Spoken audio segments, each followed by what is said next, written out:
Yo les gars, j'espère que vous allez bien. On se retrouve aujourd'hui pour une nouvelle vidéo. Voilà. Donc, vous avez vu sur le titre de la vidéo. C'est une vidéo que je pense qui va être assez intéressante pour beaucoup de personnes.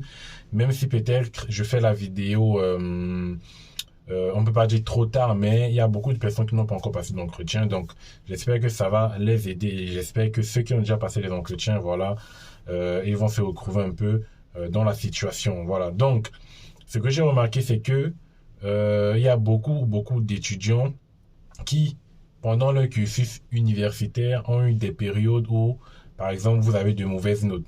Donc, supposons que vous étiez, il y a plusieurs possibilités. Supposons que vous étiez, euh, généralement, vous étiez un bon élève, c'est-à-dire vous avez eu quand même des notes assez moyennes, c'est-à-dire 11, 12 à peu près, je prends un exemple, et que pendant une certaine année, pendant un cursus, je sais pas, il arrive que vous avez des mauvaises notes.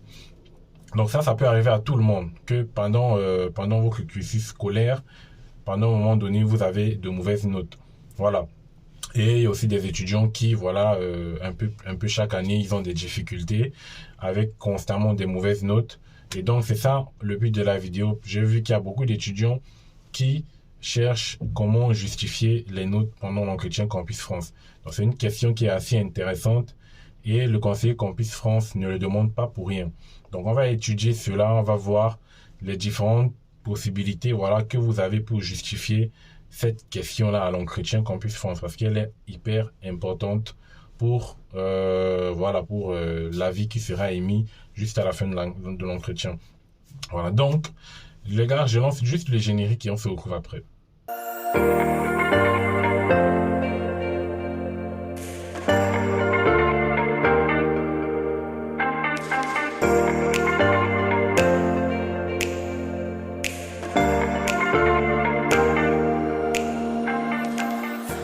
Donc, on se retrouve rapidement dans la vidéo. Comme je vous ai dit, comment justifier ces notes pendant l'entretien Campus France, c'est le souci de beaucoup d'étudiants actuellement. Et énormément d'étudiants se retrouvent dans cette situation parce que ça arrive à tout le monde d'avoir des mauvaises notes. Voilà, ça arrive vraiment à tout le monde. Il faut être un génie pour ne jamais avoir eu de mauvaises notes.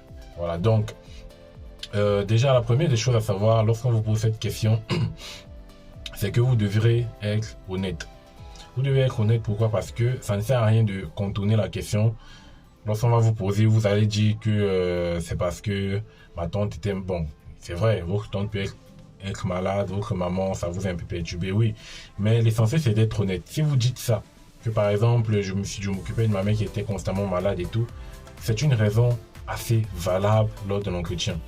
Donc, ne cherchez jamais à contourner la question en disant c'est parce que le professeur n'était pas correct, le professeur ne m'aimait pas et tout. Donc, c'est pas ce genre de choses que vous devez dire. Mais je vous invite juste à rester honnête lorsqu'on vous pose cette question. Dites réellement ce qui s'est passé. Et le plus important surtout, en plus d'être honnête, c'est de montrer au conseiller Campus France que ça ne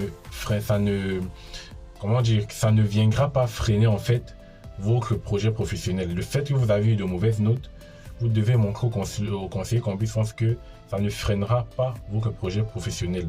Voilà. Donc, vous avez plusieurs possibilités. Par exemple, vous pouvez dire au conseiller Campus France que vous avez eu de mauvaises notes. Donc, les gars, soyez juste honnêtes pendant votre entretien. Voilà. Vous pouvez dire, par exemple, que vous aviez eu des difficultés sur certaines matières à ce moment-là.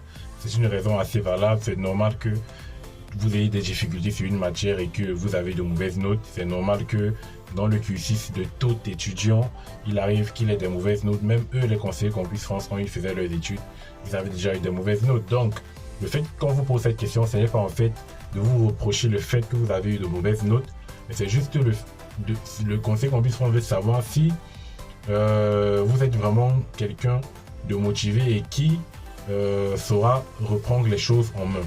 C'est ça en fait leur principal but. Ils veulent voir si vous êtes vraiment motivé et si vous saurez prendre les choses en main, si vous serez quelqu'un de sérieux à l'avenir. Donc c'est juste ça qu'ils veulent. Voilà. Donc restez honnête lorsqu'on vous pose cette question. Ne contournez pas. Si vous étiez malade, bien évidemment, vous allez parler de maladie, ça a affecté votre année.